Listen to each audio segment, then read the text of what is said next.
সারা বিশ্ব জুড়ে বাড়ছে তৃতীয় বিশ্বযুদ্ধের দামামা। ইসরায়েল হিজবুল্লাহ ফিলিস্তিন যুদ্ধ চলছে। নতুন যুদ্ধের সূচনা করেছে ইসরায়েল এবং সিরিয়া। পাল্টা হামলা এবং যুদ্ধের মধ্যে আমাদের হাতে এসে পৌঁছেছে কিছু গুরুত্বপূর্ণ আলোচিত সংবাদ। শুরুতে জানিয়ে দিব সংবাদ শিরোনাম। প্রথমেই থাকবে ইসরায়েলের বর্বর হামলায় সিরিয়ার তেল ক্ষেত্র তছনছ। আরো জানিয়ে দিচ্ছি কয়েক ঘন্টার ব্যবধানে সিরিয়াতে ইসরায়েলের ৬০ বারের হামলা। অন্যদিকে হামাসের সঙ্গে চুক্তি চায় ৭২% ইসরায়েলি বাসিন্দা, কিন্তু এর বিপরীত নেতানিয়াহু সরকার। আরো জানিয়ে দেব আসাদ পতনের পর ইরানের কাছে কি বিকল্প ছিল, এর প্রতিবেদন। এবং সর্বশেষ জানিয়ে দেব ভারতকে অসহযোগী দেশ হিসেবে ঘোষণা করেছে এবার যুক্তরাষ্ট্র। এতক্ষণ শুনছিলেন সংবাদ শিরোনাম, এবার বিস্তারিত। তবে তার আগে আপনি যদি প্রক্সি বাহিনীগুলোকে সমর্থন করে থাকেন অবশ্যই কমেন্ট সেকশনে ইয়েস লিখে জানিয়ে দিন আপনার মূল্যবান মতামত, এবং একই সঙ্গে কমেন্ট করে জানিয়ে দিন কে কোথা থেকে আমাদের ভিডিওটি দেখছেন ও শুনছেন। আর ভিডিওটি যদি ভালো লেগে থাকে অবশ্যই একটি লাইক করবেন। চ্যানেলটি অনুরোধ রইল সাবস্ক্রাইব করার জন্য। স্বার্থের সংঘাতে পড়ছে তেল ক্ষেত্র, কি আছে সিরিয়ার ভাগ্যে? ভূ রাজনৈতিক পরিবর্তন ও আন্তর্জাতিক স্বার্থের সংঘাতে সিরিয়ার তেল ও জ্বালানি ক্ষেত্রের ভবিষ্যৎ বর্তমানে এক অনিশ্চয়তা অবস্থায় রয়েছে। প্রেসিডেন্ট বাশার আল আসাদ সরকারের পতনের পর দেশটির ভৌগোলিক এবং রাজনৈতিক পরিস্থিতি এখন নতুন চ্যালেঞ্জের মুখোমুখি। সিরিয়ায় বাশার আল আসাদের পতন এবং তার মিত্রদের প্রভাব হ্রাসের কারণে আমেরিকান কুর্দি অঙ্গ এবং তুরস্ক এই ক্ষেত্রে সবচেয়ে গুরুত্বপূর্ণ খেলোয়াড়। যুক্তরাষ্ট্রের মতো তুরস্ক সিরিয়ার তেল ক্ষেত্র নিয়ে আগ্রহী। তাহরির আল সামের গোষ্ঠীর প্রতি তাদের সমর্থনের কারণে সিরিয়ার তেল ক্ষেত্রের উপর তাদের নিয়ন্ত্রণের সম্ভাবনাও উড়িয়ে দেওয়া যাচ্ছে না। পরিশেষে বলা যায় যে সিরিয়ার তেল ক্ষেত্রের ভবিষ্যৎ মূলত স্থানীয় এবং আন্তর্জাতিক রাজনৈতিক পরিবর্তনের উপর নির্ভরশীল। এসডিএফ, যুক্তরাষ্ট্র এবং তুরস্ক এই ক্ষেত্রগুলোর প্রধান খেলোয়াড় হিসেবে তাদের অবস্থান শক্তিশালী করতে চায়, যা আঞ্চলিক স্থিতিশীলতার জন্য বড় চ্যালেঞ্জের তৈরি করেছে। সূত্র মেহের নিউজ এজেন্সি।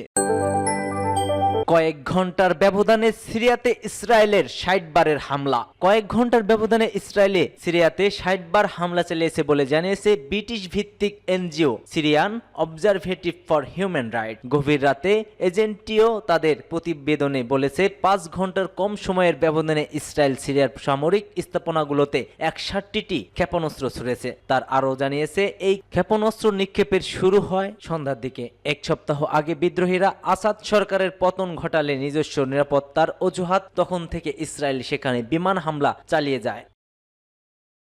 হামাসের সঙ্গে চুক্তি চায় ৭২% ইসরায়েলি বাসিন্দা, কিন্তু তার বিপরীত যেন ইসরায়েলি প্রধানমন্ত্রী। ফিলিস্তিনের স্বাধীনতাকামী সংগঠন হামাসের সঙ্গে বন্দি বিনিময় চুক্তি করে গাজায় যুদ্ধ শেষ করার পক্ষে মত প্রকাশ করেছে অধিকৃত ভূখণ্ডের ৭২% ইসরায়েলি বাসিন্দা। সাম্প্রতিক এক জরিপের ফলাফলে এমনই চিত্র দেখা গেছে বলে জানিয়েছে খোদ ইসরায়েলের গণমাধ্যম। ইসরায়েল চ্যানেল ১২ পরিচালিত ওই জরিপ অনুসারে অধিকৃত ভূখণ্ডের ৭২% ইসরায়েলি হামাসের সঙ্গে একটি বন্দি বিনিময় চুক্তি এবং গাজার সংঘাত বন্ধ করার পক্ষে মত দিয়েছে। এর বিপরীতে মাত্র ১৫% ইসরায়েলি এ ধরনের চুক্তির বিরোধিতা করেছে। অন্যদিকে দখলদার ইসরায়েলি প্রধানমন্ত্রী বেনিয়ামিন নেতানিয়াহুর সমর্থকদের মধ্যে ৫৫% আবার এ ধরনের চুক্তির পক্ষে রায় দিয়েছে। বিপরীতে এর বিরোধিতা করেছে ২৪% সমর্থক। নেতানিয়াহু ও হামাসের অবস্থানের পরিবর্তনের কারণ কি? এদিকে মিশরের রাজধানী কায়রোতে গাজা যুদ্ধবিরতি নিয়ে আলোচনায় অংশগ্রহণকারী একজন কর্মকর্তা লেবাননের সংবাদ মাধ্যম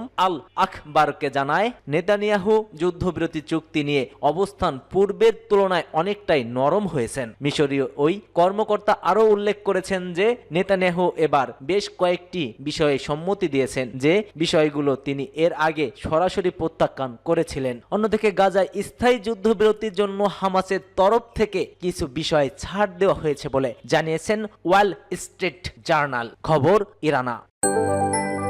আসাদের পতনের পর ইরানের কাছে কি বিকল্প আছে, প্রশ্ন করেছে অনেকেই। ইরানের জন্য সিরিয়ার শাসক বাশার আল আসাদের পতনের একটি বড় কৌশলগত পরাজয়। হিসেবে বিবেচিত হচ্ছে। সিরিয়ার রাজধানী দামাস্কে ইরানের দূতাবাসে হামলা ও ভাঙচুরের মাধ্যমে ইরানের পক্ষে একটি গুরুত্বপূর্ণ প্রতীকধর্মী আঘাত এসেছে। গত 8 ডিসেম্বর আসাদ সরকারের পতনের পর ইরান তার আঞ্চলিক শক্তি এক্সিস অফ রেজিস্ট্যান্স এর নেতৃত্বে থাকা অবস্থান হারিয়ে ফেলেছে। ইরানের সমর্থন পাওয়া ক্ষতিগ্রস্ত বাহিনীর মধ্যে কেবল ইয়েমেনিদের হুতি বিদ্রোহীরা বেঁচে থাকলেও অন্যান্য শক্তিশালী সঙ্গীরা ইরানের নিয়ন্ত্রণ থেকে বেরিয়ে গেছে। ইরানের সর্বোচ্চ নেতা আয়াতুল্লাহ আলী খামেনি দাবি করছেন ইরান শক্তিশালী হতে থাকবে এবং মধ্যপ্রাচ্য তার নেতৃত্ব অধীন প্রতিরোধ জোট আরও শক্তিশালী হবে। তবে বর্তমান পরিস্থিতিতে ইরান একটি চাপের মুখে দাঁড়িয়ে রয়েছে, যেখানে পশ্চিমা শক্তির সঙ্গে আলোচনা বা কড়া অবস্থান নেওয়ার বিশ্লেষণ প্রশ্নে উঠে গেছে। ইরান যেভাবে নেটওয়ার্ক তৈরি করেছে, ইরান কয়েক দশক ধরে এই অঞ্চলের প্রভাব বজায় রাখার পাশাপাশি ইসরায়েলি হামলার প্রতিরোধ করতে মিলিশিয়াদের একটি নেটওয়ার্ক তৈরি করেছে। এটা 1979 সালে ইসলামী বিপ্লবের সময় থেকেই চলে আসছে। ইরাকের সঙ্গে ইরানের যুদ্ধ বাঁধলে বাশার আল আসাদের বাবা হাফেজ আল আসাদ ইরানকে সমর্থন করেছিলেন। ইরানের শিয়া ধর্মগুরু এবং আসাদের জোট মূলত সুন্নি প্রধান মধ্যপ্রাচ্যে ইরানের ভীত শক্তি করতে সাহায্য করেছিল। মিত্র ইরানের কাছে লেবাননে হিজবুল্লাহ ও অন্যান্য আঞ্চলিক সশস্ত্র গোষ্ঠীকে সহায়তা পৌঁছানোর জন্য সিরিয়া ছিল গুরুত্বপূর্ণ সরবরাহ রুট। বাশার আল আসাদকে সাহায্য করতে এর আগেও ইরান এগিয়ে এসেছিল 2011 সালে। সামরিক উপদেষ্টা হিসেবে দায়িত্ব পালনকালে সেখানে 2000-এরও বেশি ইরানি সেনা ও জেনারেল নিহত হন। গবেষণা প্রতিষ্ঠান চ্যাথাম হাউসের মধ্যপ্রাচ্য ও উত্তর আফ্রিকা কর্মসূচির পরিচালক ডক্টর সানাম ভাকিল বলেন, আমরা জানি সিরিয়ায় $3000 কোটি থেকে $5000 কোটি অর্থ ব্যয় করেছে ইরান। এখন যে পাইপলাইনের মাধ্যমে ইরান ভবিষ্যতে লেবাননে হিজবুল্লাহকে পুনরায় সহায়তার চেষ্টা করতে পারত, সেটা ছিন্ন করে ফেলা হয়েছে। এর নেপথ্যে ডক্টর ভাকালি যুক্ত হিসেবে দেখিয়েছেন এক্সিস অফ রেজিস্ট্যান্স এমন একটা সুবিধাবাদী নেটওয়ার্ক যা ইরানকে কৌশলগত গভীরতা দেওয়া এবং সে দেশকে সরাসরি আঘাত ও আক্রমণ থেকে রক্ষা করার জন্য ডিজাইন করা হয়েছিল। কৌশল হিসেবে এটা স্পষ্টই ব্যর্থ হয়েছে। ইরানের পরবর্তী পদক্ষেপ শুধু যে আমাদের পতনের দ্বারাই প্রভাবিত হবে এমনটা নয়। ইরানের নিজস্ব সামরিক বাহিনী চলিত বছর ইসরায়েলের সঙ্গে প্রথম সরাসরি সংঘর্ষে যে দক্ষতা দেখিয়েছিল, সাম্প্রতিক ঘটনায় তার চাইতেও খারাপ অবস্থায় দেখা গিয়েছে তাদের। এই বাস্তবতাও কিন্তু সে দেশের আগামী পদক্ষেপকে প্রভাবিত করবে বলে মনে করা হয়। সে আরো বলেন, আমি মনে করি না যে ইরানের জনগণ আবার জেগে উঠবে, কারণ ইরান তার রাজস্ব ইতিমধ্যে হারিয়েছে যা এমনিতেও জনপ্রিয় ছিল না, বলেছেন জেফ্রি হোরাক। মনে করেন অভ্যন্তরীণ নিরাপত্তা জোরদার করার চেষ্টায় ভিন্ন মত পোষণকারীদের প্রতি ইরানের সরকারের সহনশীলতা আরো কমে আসবে, কিন্তু দেশের ভিতরে ক্ষোভের পরিবেশ, সিরিয়ায় তাদের নড়বড়ে অবস্থান এবং তার আঞ্চলিক প্রভাব ইরানের শাসকদের সামনে পথকে যে বেশি জটিল করে তুলেছে সে বিষয়ে কোনো সন্দেহ নেই। এবার ভারতকে অসহযোগী দেশ ঘোষণা করেছে যুক্তরাষ্ট্র। অতঃপর ভারতকেও অসহযোগী দেশগুলোর তালিকায় অন্তর্ভুক্ত করল যুক্তরাষ্ট্রের অভিবাসন ও শুল্ক প্রয়োগ সংস্থা। এই তালিকায় আরও রয়েছে Bhutan, Cuba, Iran, Pakistan, Russia ও ভেনেজুয়েলার মতো দেশ। এটি এমন একটি তালিকা যেখানে উল্লেখিত দেশগুলো প্রত্যাবর্তন প্রক্রিয়ায় যথাযথ সহযোগিতা করে না বলে মনে করে মার্কিন কর্তৃপক্ষ।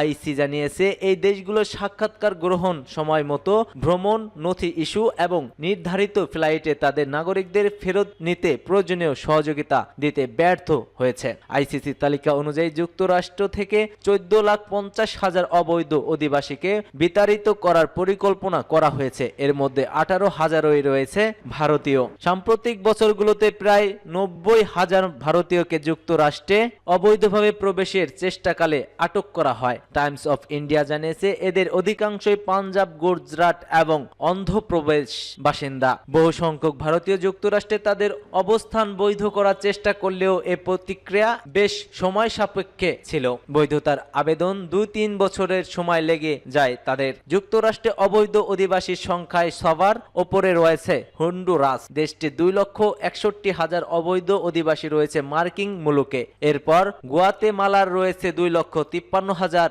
অবৈধ অধিবাসী। এছাড়া এশিয়ার মধ্যে চীন 37,908 জন অধিবাসী নিয়ে শীর্ষে রয়েছে। ভারত রয়েছে 13তম স্থানে। যুক্তরাষ্ট্রের নবনির্বাচিত প্রেসিডেন্ট ডোনাল্ড ট্রাম্প আগামী 1 মাসের মধ্যে দায়িত্ব নিতে যাচ্ছেন। ট্রাম্প তার নির্বাচনী প্রচারণায় অভিবাসন নীতি কঠোর করার অঙ্গীকার করেছিলেন। তিনি যুক্তরাষ্ট্রের ইতিহাসে বৃহত্তর প্রত্যাবর্তন প্রতিক্রিয়া পরিচালনার পরিকল্পনা করেছেন। ফলে চূড়ান্ত আদেশপ্রাপ্ত হাজার হাজার ভারতীয় অধিবাসীকেও ফেরত পাঠানো হতে পারে। যুক্তরাষ্ট্রের এই পদক্ষেপে ভারত মার্কিন কূটনৈতিক সম্পর্কেও চ্যালেঞ্জের তৈরি করতে পারে বলে মনে করছে বিশ্লেষকরা।